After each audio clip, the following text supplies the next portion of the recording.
मोदी ने मांगा विपक्ष का साथ, खड़गे ने घेरा महिला बिल पर सियासी संग्राम। महिला आरक्षण बिल पर बड़ा घमासान, सहयोग मांगने पर खड़गे ने उठाए बड़े बड़े सवाल। संसद से सियासत तक पूरी तरीके से मचा बवाल।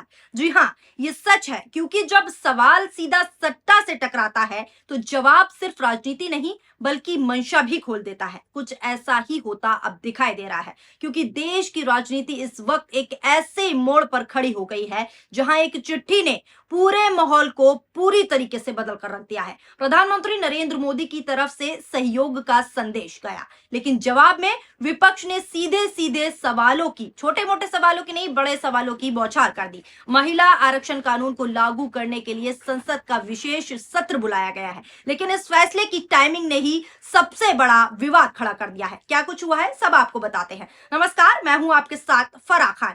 ये सब उस वक्त हो रहा है दोस्तों जब देश के कई हिस्सों में चुनावी माहौल गर्म है। ऐसे में विपक्ष इसे महज एक कानून नहीं बल्कि एक राजनीतिक बड़ी चाल के तौर पर, साफ तौर पर देख रहा है। और यही वजह है, यही कारण है कि ये मुद्दा अब संसद से निकलकर सीधे जनता के बीच बहस का बहुत बड़ा विषय बन चुका है। कभी कभी तारीखें इतिहास का रुख तय करती हैं, ये बात आप भी जानते हैं। और इस बार 16, 17, 18 वही 3 दिन है जिन पर सबकी नजरें टिकी हुई हैं। सरकार कह रही है कि महिला आरक्षण कानून को अब और टाला नहीं जा सकता और इसे लागू करने की दिशा में कदम उठाना बेहद जरूरी है। सरकार का यह कहना है, लेकिन विपक्ष का सवाल क्या है? विपक्ष का सवाल सीधा है कि जब 2023 में ये कानून पास हुआ था तब इतनी जल्दी क्यों नहीं दिखाई सरकार ने? तब क्यों इसे लागू करने में देरी की गई? क्यों इसको टाला गया? और अब अचानक चुनावी माहौल के बीच ये स्पेशल सत्र आखिर क्यों बुलाया गया? इसी सवाल ने पूरे मुद्दे को संवेदनशील बना दिया है, क्योंकि ये सिर्फ दोस्तों अब कानून की बात नहीं बल्कि इसके पीछे की टाइमिंग और साथ ही साथ रणनीति पर भी बहस हो रही है। मल्लिकार्जुन खड़गे का जवाब इस पूरे विवाद को जो है केंद्र बना हुआ है। उन्होंने चिट्ठी लिखी, क्योंकि उन्हें सिर्फ प्रतिक्रिया नहीं दी उन्होंने चिट्ठी में, बल्कि सरकार की पूरी प्रक्रिया पर बड़े बड़े सवाल खड़े कर दिए हैं। उन्होंने पत्र लिखते हुए साफ लिखा, ये पत्र देखिए जो हम आपको स्क्रीन पर दिखा रहे हैं, इसमें उन्होंने साफ लिखा कि 30 महीने पहले जब ये कानून सर्वसम्मति के पार हुआ था तब विपक्ष ने तत्काल इसे लागू करने की मांग की थी। विपक्ष ने की थी तत्काल लागू किया जाए, लेकिन सरकार ने उस वक्त क्या किया? इस पर टालम टोली कर दी, इसको टाल दिया और अब जब चुनाव का माहौल है तब इसे आगे बढ़ाया जा रहा है। उन्होंने यह भी कहा कि सरकार सहयोग मांग रही है, लेकिन डिलिमिटेशन को लेकर कोई स्पष्ट जानकारी नहीं दे रही। ना ये बताया जा रहा है कि सीटें कितनी बढ़ेंगी और ना ही ये बताया जा रहा है कि किस आधार पर बढ़ेंगी। ऐसे में बिना पूरी जानकारी के किसी भी गंभीर कानून पर सार्थक चर्चा कैसे हो सकती है? उन्होंने अपने पत्र में साफ तौर पर लिखा। यही सवाल अब पूरे विपक्ष की तरफ से उठाया जा रहा है। इस पूरे विवाद की जड़ में सबसे बड़ा मुद्दा डिलिमिटेशन का है और यही असली राजनीतिक खेल भी है, क्योंकि लोकसभा सीटों की संख्या बढ़ाने का सीधा असर राज्यों के प्रतिनिधित्व पर पड़ता है, साफ तौर पर पड़ता है। दक्षिण भारत के राज्यों में पहले से ही चिंता है कि अगर 2011 की जनगणना के आधार पर सीटें बढ़ाई गई तो उनकी हिस्सेदारी जो है कम हो सकती है। वहीं उत्तर भारत की बात करें तो उत्तर भारत के राज्यों को इसका फायदा मिल सकता है। खड़गे ने अपने पत्र में आगे ये भी लिखा कि इसी डर का सामने रखते हुए कहा कि जब तक पूरी पारदर्शिता नहीं होती, पूरी जानकारी नहीं होगी, तब तक इस प्रक्रिया पर भरोसा करना बहुत ही मुश्किल है। उन्होंने सरकार को यह भी सुझाव दिया, आप लेटर देख रहे हैं, पत्र देख रहे हैं, उन्होंने इसमें यही सुझाव दिया कि अगर सच में लोकतंत्र को मजबूत करना है तो पहले सभी राजनीतिक दलों के साथ खुलकर चर्चा की जाए और उसके बाद ही कोई भी फैसला लिया जाए, क्योंकि बिना संवाद के लिया गया फैसला हमेशा विवाद को जन्म देता है। इस पत्र में उन्होंने साफ साफ ये सारी बातें लिखी। अब इस पूरे मामले का चुनावी एंगल भी उतना ही अहम हो जाता है, क्योंकि महिला वोटर हर चुनाव में जो है निर्णायक भूमिका निभाते हैं। खासकर पश्चिम बंगाल जैसे राज्यों की बात करें तो जहां महिला मतदान है वहां पर महिलाओं की अहम भूमिका है। महिला मतदाताओं का प्रभाव जो है बहुत ज्यादा है। ऐसे समय में महिला आरक्षण का मुद्दा उठना सीधे सीधे चुनावी रणनीति से जोड़कर देखा जा रहा है और जोड़ना भी लाजिम है। विपक्ष का आरोप है कि सरकार इस बिल को जल्दबाजी में लागू करके राजनीतिक लाभ लेना चाहती है, राजनीतिक फायदा उठाना चाहती है और महिलाओं के नाम पर वोट बैंक सीधे तौर पर साधना चाहती है।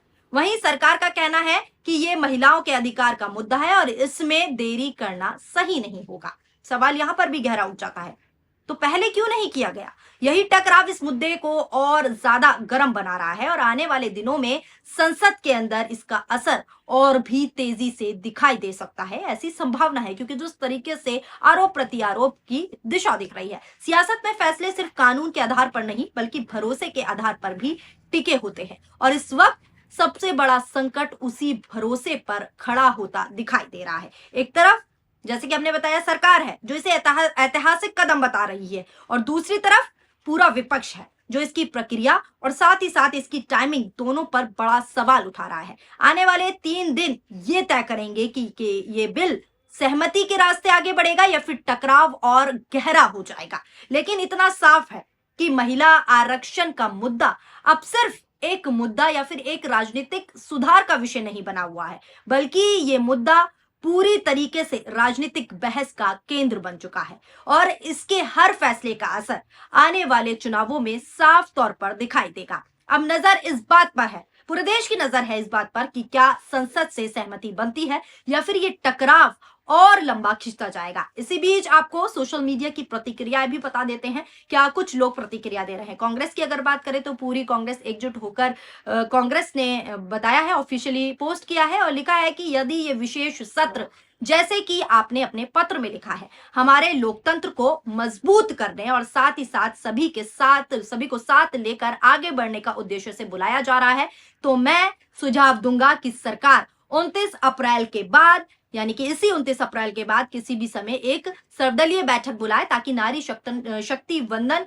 अधिनियम 2023 में प्रस्तावित संशोधन से जुड़े परिसीमन के मुद्दे पर चर्चा की जा सके। इसी के आगे कांग्रेस ने लिखा है कि नारी शक्ति वंदन अधिनियम पर चर्चा के लिए संसद के विशेष सत्र के विषय पर कांग्रेस अध्यक्ष और राज्यसभा नेता प्रतिपक्ष श्री मल्लिका अर्जुन खड़गे का प्रधानमंत्री नरेंद्र मोदी को पत्र। और पत्र में क्या कुछ उन्होंने लिखा वो हमने आपको वीडियो की स्टार्टिंग में ही बता दिया कि किस तरीके से वो सवाल कर रहे हैं। अगला पोस्ट देखिए, कांग्रेस के राष्ट्रीय अध्यक्ष और राज्यसभा में नेता प्रतिपक्ष मल्लिका अर्जुन खड़गे ने नारी शक्ति वंदन अधिनियम को लेकर बुलाए गए विशेष सत्र को लेकर प्रधानमंत्री को पत्र का जवाब देते हुए साफ तौर पर इस पत्र में कहा कि अगर आप सच में महिला आरक्षण के लिए गंभीर हैं तो राज्यों में विधानसभा चुनाव के बाद सर्वदलीय बैठक बुलाएं और परिसीमन, क्योंकि ये उससे जुड़ा हुआ ही मुद्दा है, सहित सभी मुद्दों पर चर्चा कीजिए। ऐसा सोशल मीडिया पर प्रतिक्रिया दे रहे हैं लोग। अन्यथा ये लगेगा कि जल्दबाजी में सिर्फ चुनाव की दृष्टि से ये सिर्फ राजनीतिक फायदे के लिए इस अधिनियम को लाया जा रहा है। सोशल मीडिया पर भी यही चर्चा है कि अगर वाकई लाना चाहते हैं तो चुनावों के बाद लाइए, अभी क्यों जल्दबाजी कर रहे हैं। वही अगला पोस्ट है वो भी नजर डालिए जिसमें लिखा है कि परिसीमन और महिला आरक्षण विपक्षी दलों को विश्वास में लेकर ही किया जाना संभव। अगर मोदी भाजपा संघ सरकार विपक्ष को विश्वास में नहीं लाती तो ये संविधान संशोधन जो है पास हो ही नहीं सकता। क्यों नहीं हो सकता? उसके आगे ही इस पोस्ट में लिखा है क्योंकि भाजपा के पास 2/3 नंबर नहीं है। इस तरीके की प्रतिक्रिया सोशल मीडिया पर दोस्तों साफ तौर पर चल रही है। अब कांग्रेस के साथ साथ सोशल मीडिया पर भी यही चर्चा तेज है कि आखिर इतनी जल्दबाजी क्यों की जा रही है। अगर सच में सरकार महिला आरक्षण को लेकर गंभीर है तो राज्यों के विधानसभा चुनाव के बाद सर्वदलीय बैठक बुलाई जानी चाहिए और परिसीमन जैसे जुड़े अहम मुद्दों पर व्यापक चर्चा करनी चाहिए, ये सभी का कहना है। आखिर अब इतनी जल्दी क्यों की जा रही है? क्या ये सिर्फ चुनावों के लिए एक बड़ा खेल खेला जा रहा है कि चुनावी वोटर को लुभा सके और अपनी रैलियों में और अपना प्रचार कर सके? आपको क्या लगता है? आपकी इस खबर को लेकर क्या राय है? नीचे कमेंट बॉक्स में अपनी प्रतिक्रियाएं जरूर दीजिएगा। शुक्रिया, धन्यवाद।